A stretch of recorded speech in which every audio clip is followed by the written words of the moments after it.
Welcome to Between the Rows, where you get to hear the stories behind the stories in Canada's leading farm publications. Hello and welcome to another edition of Between the Rows. I'm your host this week, Spencer Myers of Glacier FarmMedia and the Manitoba Co-operator. On today's show, we talk with Andy Chamberlain, a Manitoba butcher who is reopening his street-side business in Cypress River. We also hear from Marlo Glass, a reporter from Market Farm, about renewed trade tensions between the U.S. and China and how that's affecting the soybean and canola prices as of late. But first up, we head to Langham, Saskatchewan, where I talk with Blake Wyseth. Blake is the applied research lead with the Glacier FarmMedia Discovery Farm, where it's his job to plan and conduct the research trials that take place on the Discovery Farm. This year, he's working on some salinity-type trials, also partnering with Metos Canada, working with data collection and how to utilize that information to make informed agronomic decisions. Blake joins me now over the phone. Hey Blake, thanks for taking some time out of the field today to jump on Between the Rows. Yeah, thanks so much, Spencer, for making the time today. I'm excited to chat. So just to give people a little bit of background, you are working for Glacier FarmMedia, specifically with the Discovery Farm as the applied research lead. So what does your day-to-day look like?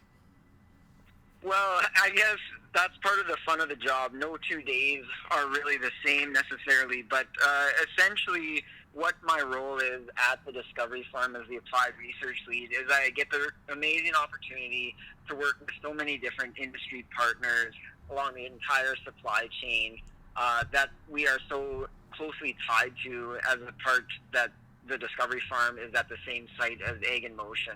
So really it just allows me to have access to some of the cutting edge technologies and pieces of equipment to really work together with these companies to do applied research and demonstration projects. And so obviously a big part of your job is planning and designing and then conducting the field trials. We can get into maybe what you did last year later, but we'll start off with what you're doing this year. So can you just describe some of the projects that you're working on? What are some of the trials that you're designing and implementing this year? You bet. So starting with last year, we implemented our Field of Excellence program. And again, what that really means is we're working at the field scale using commercial equipment, and we're really bringing together different industry partners to make one cohesive demonstration project, really to illustrate different management practices that might be of interest to our growers and industry partners. And then really it's just meant to inspire future research. We want people that see what we're doing. If they find it interesting, we just encourage them to take it back to their own farm or with their customers and try it themselves.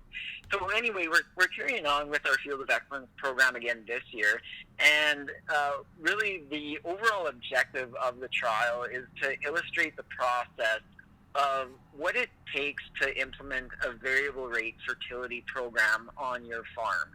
So we will be looking at both wheat and canola over 180 acres at the Discovery Farm and doing variable rate fertility both at the time of seeding and with a variable rate top dress nitrogen application in season.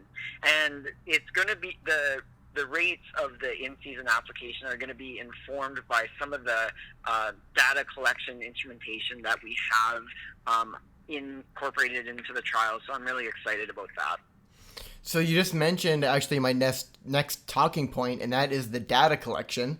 Obviously, the goal of the field trials is to have successful yield and have a successful crop. But I mean, the beauty of doing it for research is that there might not be a wrong answer either way. So what are you doing to collect the data that you just mentioned?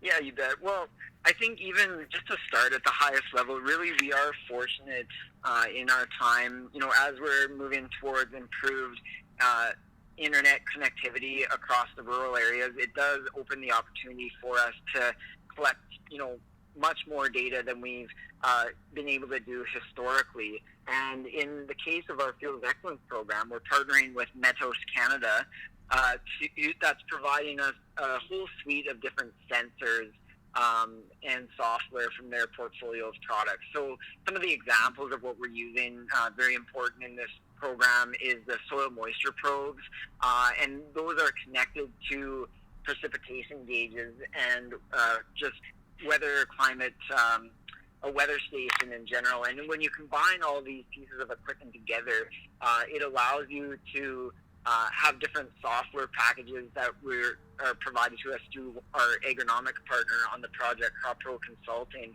And it allows us to really model the crop's estimated nutrient demand based on the soil moisture properties and the environmental data we're seeing throughout the season. So that's just one example of how we're able to leverage data in this project to help us make informed decisions in the field. To me, one of the most interesting aspects of the field trials at the Field of Excellence is that it's field scale. And I think we're all used to seeing those tiny little plots when you go to farm shows or maybe a little test strip within a field. But I think it's really interesting that you guys, like you said, have partnered with some industry partners and have taken it up to the commercial scale. What are the kind of benefits that you're seeing from having a large scale test trial versus maybe a smaller plot? Are there any benefits that you've been able to see throughout the year and just starting into the second year now? Yeah, that's an interesting question, and I think I will readily say, my background is in kind of the academic research. I did my master's at the University of Saskatchewan, and of course, all that research is based on small plot replicated trials, and there's certainly an important place for that type of research. I think there always will be. However, it is interesting that we have seen a little bit of a resurgence and increased interest in field scale research and demonstration programs, and I do think that there are some benefits associated with that.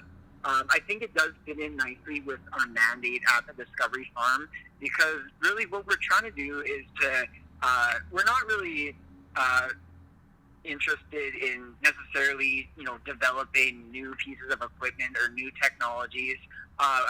We could do that type of research. However, mostly what we're doing is more of demonstration projects that illustrate some of the technologies and practices that are commercially available.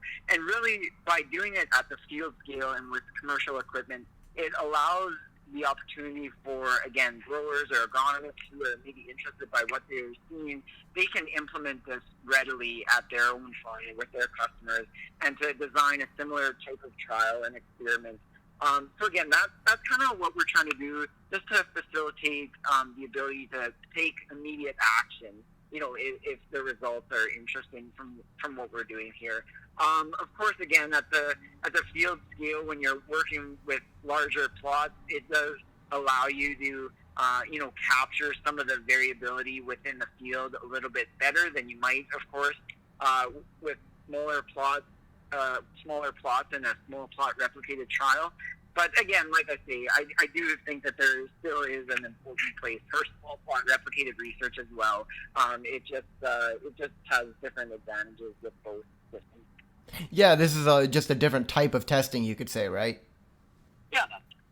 So one of the other trials that you were mentioning earlier was testing, working on the salinity with some forages. So could you articulate that a little clearer for the listeners? What are you working on in terms of that? You bet. So at the Discovery Farm, there are certainly pockets of our land that do have salt-affected soil, I guess, much like a lot of the land across Western Canada. And so to try to address that, what we're really looking at is looking at targeted management practices that you can implement based on the underlying soil characteristics that you're seeing in the field. It's interesting when you think of precision agriculture, or when I think of it, a lot of times I think of, the targeted application of crop input, based on some kind of underlying prescription. Well, you can also think of precision agriculture by taking targeted management approaches to different areas of the field that have different soil characteristics. So what we're doing in this salinity project is we have a 2-acre site that is affected by varying degrees of salinity, and we're illustrating 3 different treatments of forage species that we're seeding on this site, basically to look at, how well do they establish according to the salinity that we're seeing. And over time, we have plans to, of course, look at the forage biomass that we could collect off these plots. We're also looking to have it established for a long term, on the order of 5 to 10 years, and we're hoping that over the time we will be able to see some differences in the soil properties over time as this forage crop is established over many years. So, some of the questions we're interested in: what impact do these species have on perhaps, impacting the salt profile in the soil? What impact does it have on changing organic matter, and even looking at the nutrient properties in general? So I'm excited just to carry this project over many years and see what impact it has. And each year you wrap up your findings into a research report. I actually have last year's right in front of me. Obviously, it takes a while after the crop year for you to compile all this and make the data legible and readable for everyone to absorb. But when can people kind of expect to be able to read what you're doing this year, and when can they kind of get their hands on next year's research report? So I guess I would just encourage our listeners to continue to follow along with us as I'm putting in the project and following them over the growing season. I do try to put out a little bit of content on social media, so if anyone's interested, they can follow me on Twitter for that.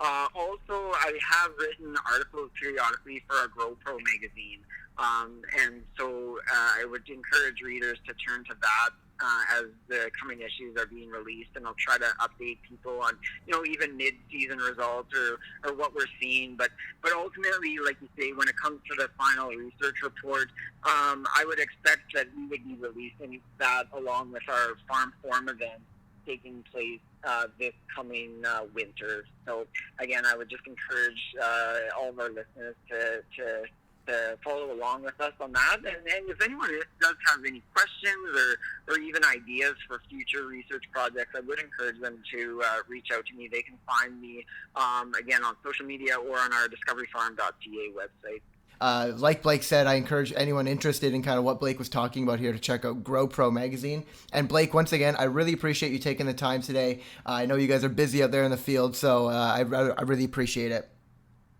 Hey, thanks so much. It was a lot of fun. Thanks, Blake.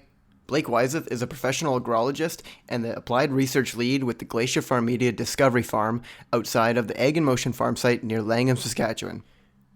Next up on today's show, I talk with Andy Chamberlain. Andy is a head butcher and the owner of Cypress Meats and the Spring Creek Farm.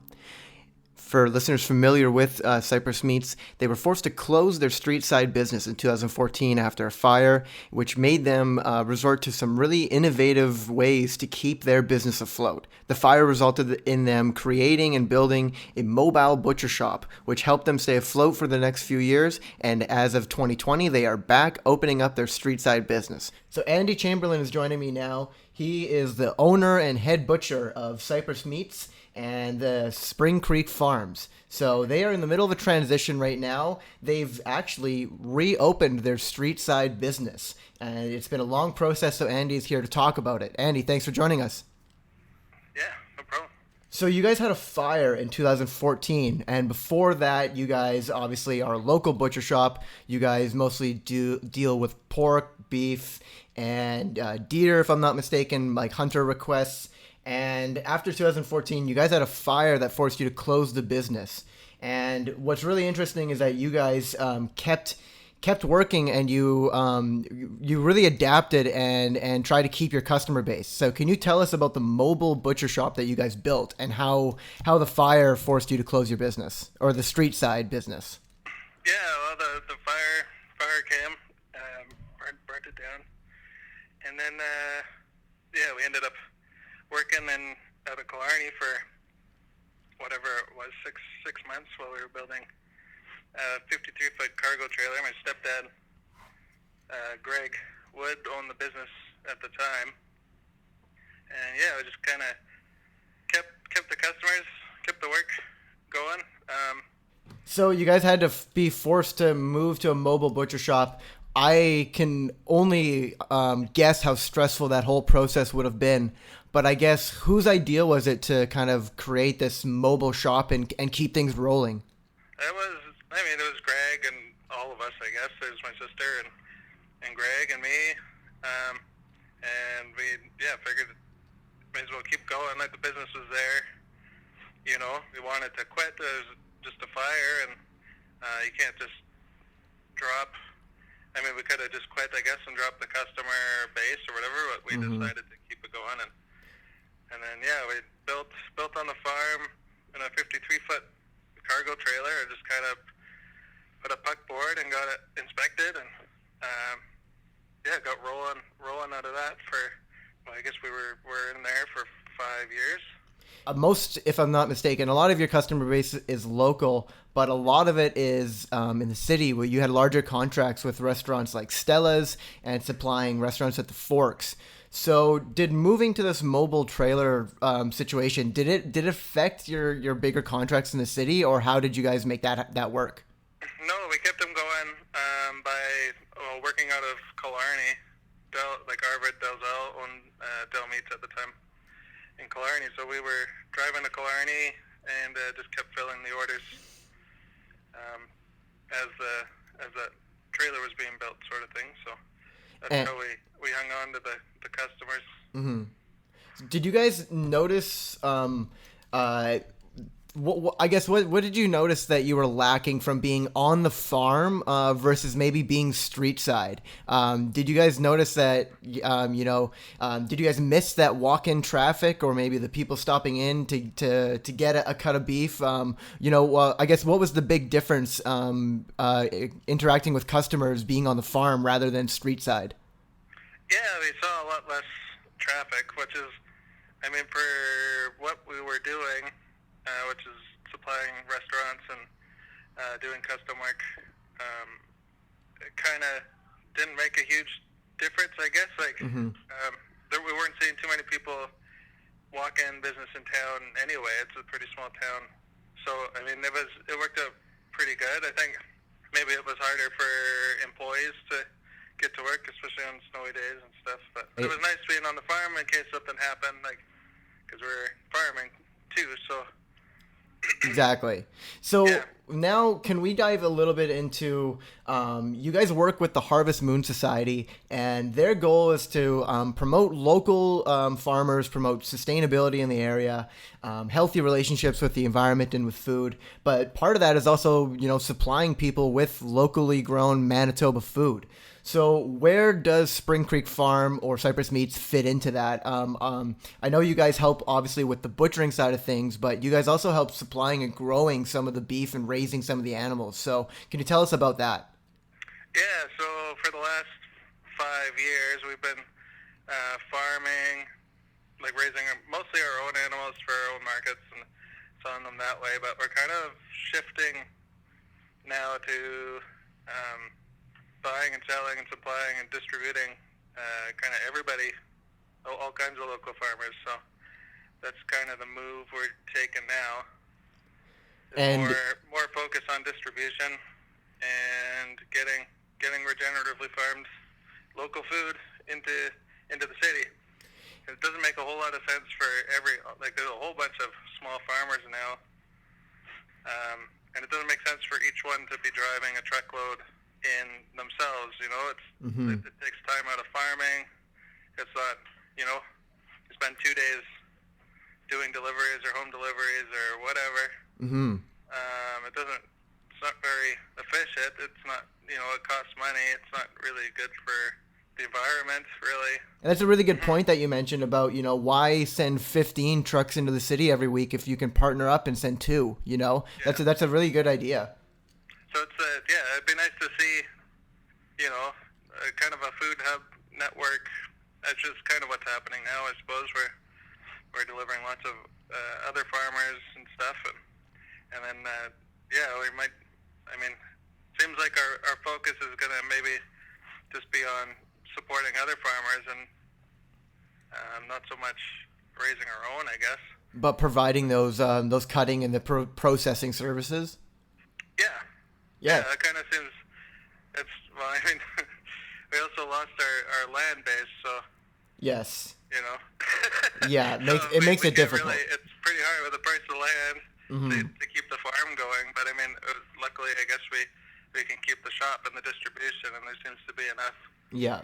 So I guess that's a good way to transition into you guys have been basically the primary I want to say family behind the business, but now you're actually partnering with another local farmer. So, obviously we're not going to speak on his behalf, but can you just tell us who you're partnering with and kind of, why you guys decided to team up and what benefits you're seeing so far?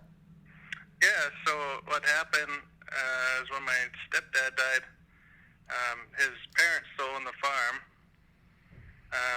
and we've been working with Brad, the neighbor, Mm-hmm. our neighbor, a good neighbor, Brad Anderson, for, he's on Harvest Moon. We've been cutting meat for him for years and years, so he really helped us out. He, kept it going. We were basically we were quitting, essentially, last March, I guess.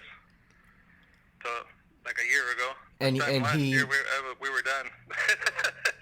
Again. Yeah. We basically picked up the trailer and the sea cans and moved into his place. And I figured, well, if somebody's willing to do all that, maybe he'd want a partnership or whatever. And so I guess if it's fair to me to ask, did you reach out to Brad or did he reach out to you, or was it maybe just a conversation over coffee one day? Kind of how did it all happen? It's kind of it was mostly chaos, I would say. So I'm not really sure. Yeah. No, it's kind of one of those things that kind of just fell together, right? But it seems to be working so far. It was unexpected. I don't think most neighbors would step up like that and say, hey, I think what you're doing is worth it. Mm-hmm. Yeah. Especially the crazy place we were in and invited over to their place. Like not too many people are willing to do that. It's a pretty outstanding human thing. Well, and I think we both understand the ag industry quite well, and farmers or people who work in processing, they're quite busy, and like you said, for him to take that on and believe in the business probably says a lot about him. So yeah, I think we're all pretty ragged, and I don't think we're defeated by the whole thing yet, but I mean it's definitely not easy. Yeah. No. And then with the new building in town that kind of came up, and everything was temporary, and not too many people want a meat shop across from their house. I guess Greg did it, the old man did it. Mm-hmm. But it's a noisy meat shop. There's bones. Yeah. So I mean you kind of it was a quick decision, I guess. Yeah. Well, that's where we can go. We work it out. So. Yeah, exactly. I guess the big story now is that you guys have acquired some property back in Cypress River, just actually a few hundred feet down from where the original shop was. And we can end on that. Can you tell us kind of why you decided to go back to the street side business and what the plans are from here? Yeah, so now we're in town. We're kind of rolling. We've been cutting for I guess a couple weeks now. With the COVID thing, we kind of caught off guard. We got double or triple the orders and workload, and then we were focusing already on distribution and just making sure that truck's full when it's going into Winnipeg once a week, or mm-hmm. So we're kind of taking it one step at a time, probably, right? I guess so. Trying to read what's happening and where to go now. We got lots to do, and it's with the move. We're behind right now. Mm-hmm. So this seems like catching up.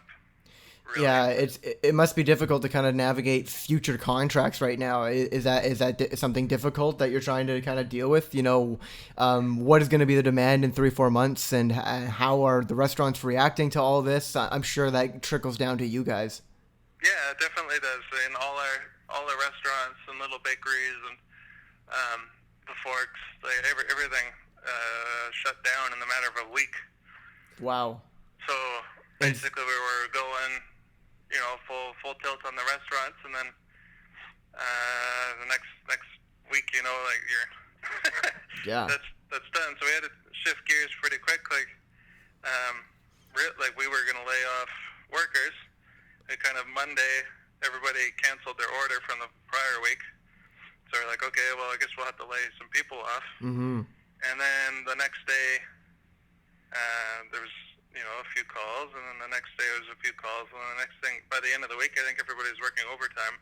Oh, wow. So can I just ask, you don't have to give maybe specific companies if you don't feel like divulging that, but, did you lose some contracts, and then was it the same customers that were contacting you the next week, or was it new customers? How did that work?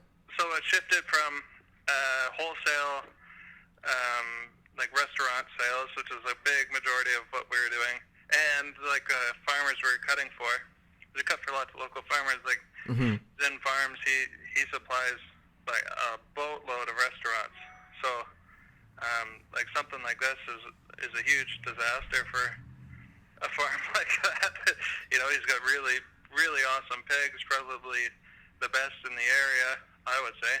And then just for the sales to just shut off in a matter of a week, and then what happened was our direct sales, so Harvest Moon, where people are buying directly cuts and pieces, and that went up dramatically. Okay. And then just people calling and ordering, individual people instead of restaurants and wholesale, and Yes. And then our grocery stores that we supply, farmers market style grocery stores like Crampton's and St. Leon's, which is open now, they're way busier too. So it's all the direct places. Yeah, so I guess it's kind of a blessing in disguise. You're busy as ever, but in a weird way, I guess. It is weird, yeah. Well, I guess, like I said, Andy, the real story to me is that I think, especially in agriculture, unfortunately, we have so much volatility, and businesses can be subject to markets or trade or environment, and you guys obviously are in the same boat. You guys have had to deal with some pretty rocky waters over the last few years, but it's great to see how you've adapted, and it's going to be awesome to see how you guys make it out of this going forward with the new contracts and the new customers that you're dealing with. And it's going to be exciting also to see you working with the Harvest Moon Society. Where can people learn more about Cypress Meats or the Spring Creek Farm? I know you guys might be in the middle of a name change right now, but where can people learn about you guys? And I know that you guys have a Facebook page that's updated quite frequently. Yeah, we have a website too, I'm pretty sure. springcreekfarm.com. Okay. Actually, so. And then if people want to get in touch with you, either for business inquiries or get a cut of beef, how can they get a hold of you? The shop number here is 204-743-2223. And then, or an email, thespringcreekfarm@hotmail.com. Okay, great, Andy. Thanks for coming on. Thanks. That was Andy Chamberlain, the head butcher and owner of Cypress Meats and the Spring Creek Farm. They are a Cypress River-based meat shop which has reopened their street-side business. If you want to get a hold of Andy, you can call the number that he just mentioned, and you can also reach out to the Harvest Moon Society and the Harvest Moon Local Food Initiative. You're listening to Between the Rows. I'm your host this week, Spencer Myers. Last up on today's show, we go to the weekly weather and markets report. This week I have Marlo Glass, a reporter with Markets Farm, joining me. Hey Marlo, thanks for joining us today. Hey, thanks for having me. So, as always, lots happening in the markets. Pandemic or not, things are always fluctuating. So let's go right into it. What is the news on demand for Canadian canola? I know we've seen some fluctuations, so can you tell us what's going on? Well, canola demand has been stronger recently, which has been favorable for prices. So far this year, Canada has exported 7.8 million tons of canola, which is about 500,000 tons higher when we compare to the same time last year. Domestic usage is also higher by about 900,000 tons, totaling 8.3 million tons. However, carryout stocks are also expected to be high, which has kept a lid on those gains. Carryout is expected to be around 3 million tons, and that's on top of another large crop that's expected for the 2020 growing season. So Marlo, can you give me a little bit of an update on the progress for canola in terms of seeding? What's going on across the prairies? Certainly. Well, when it comes to seeding, producers have made good progress in getting the last of the 2019 crop off the field, and this year's in the ground. But instances of rain across the prairies have slowed that progress a little bit. So we're slightly behind schedule, but there's nothing to worry about just yet. And yeah, I've seen some pictures of people dealing with that harvest from last year in various ways. Some people combining it, some people unfortunately having to burn it. But nonetheless, seed is getting in the ground is what you're telling me. Yes, definitely. And I guess jumping back into trade talks, we're seeing some new trade tensions that are affecting the soybean and canola prices. So can you tell me what's going on there? Well, as always, comparable vegetable oils like soybeans have played a large role in canola prices. Last week, soybean oil was lower by quite a bit due to renewed trade tension between China and the U.S. Now, as we know, those two countries have a pretty rocky relationship. And so far on the year, China's soybean imports from the U.S. are down by about 60% compared to last year. That's largely due to South America's soybean crop, which is priced a little bit friendlier due to weakness in their currency. But we still have the Phase 1 trade deal that was signed in January to contend with. So I guess we're going to have to wait and see how that plays out. Okay, as always, a very, very continuously evolving situation with China, as it seems. Definitely.